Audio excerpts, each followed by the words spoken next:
Coming to see all of my old friends, and for those new faces that I've not seen before, welcome to the conference. It's a pleasure to see you. And especially thank you for coming during these difficult times with the weather. Our prayers and blessings go out to everyone who's been affected by the storm. The first speaker for this afternoon for the nuts and bolts section is going to be Dr. Joseph Burrascano. Dr. Burrascano is a well-recognized specialist in the diagnosis and treatment of Lyme and associated complex infectious diseases and the chronic illnesses that accompany them. He was a founding member of ILADS and is currently an active board member on the International Lyme and Associated Diseases Educational Foundation.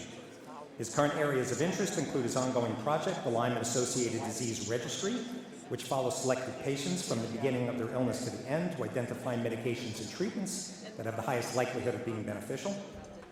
And also, he is now actively involved in a study with a new retrovirus, HGV, which may be associated with chronic neuroimmune diseases, including chronic Lyme.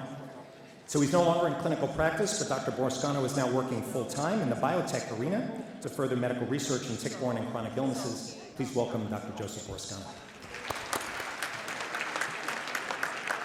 Thank you, Rich.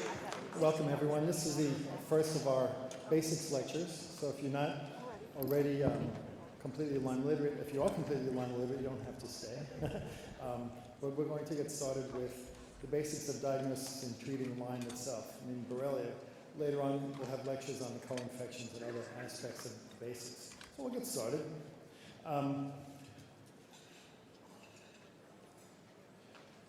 We have to start with basics. Lyme is an incredibly complex infectious disease, and because the amount of infection people have, the factors of the co-infections, immune responsiveness of the host, how long they've been sick, the spirochetal load they have, every patient is different. So I'm not going to spend my time and waste your time here giving you a cookbook or a list of how to do it with tables and boxes, because every patient is different.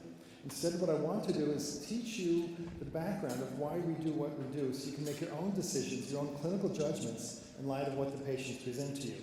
So we have to define what's chronic Lyme, establish the rationale for what we do with diagnosis and treatment, and also go through not just the basics of diagnosis and treatment, but also what to do in your practice to make sure your patient's outcome is good. See if it works. Okay. We always say that Lyme is a clinical diagnosis. It's based upon a lot of lines of evidence. First of all, had the patient been exposed? You heard this morning that you could be exposed in your own backyard.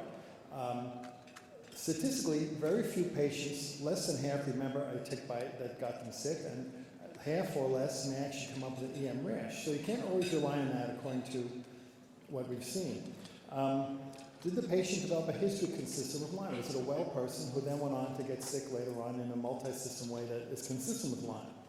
I'll go through the history a little bit more in the next slide. What about recognizable symptoms and signs? When it comes to the physical exam in Lyme, I have to emphasize over and over again, at every single visit, every single Lyme patient has to have the whole body examined, especially the joints. It's been said that Lyme arthritis is less than half the time. But if you learn to examine joints, you'll find that by and large, your chronic Lyme patients, almost every single one of them will have synovial thickening, and in some cases even tenderness. So at every single visit, examine every single accessible joint. Now in the beginning, you're going to be feeling joints and say, all right, so what?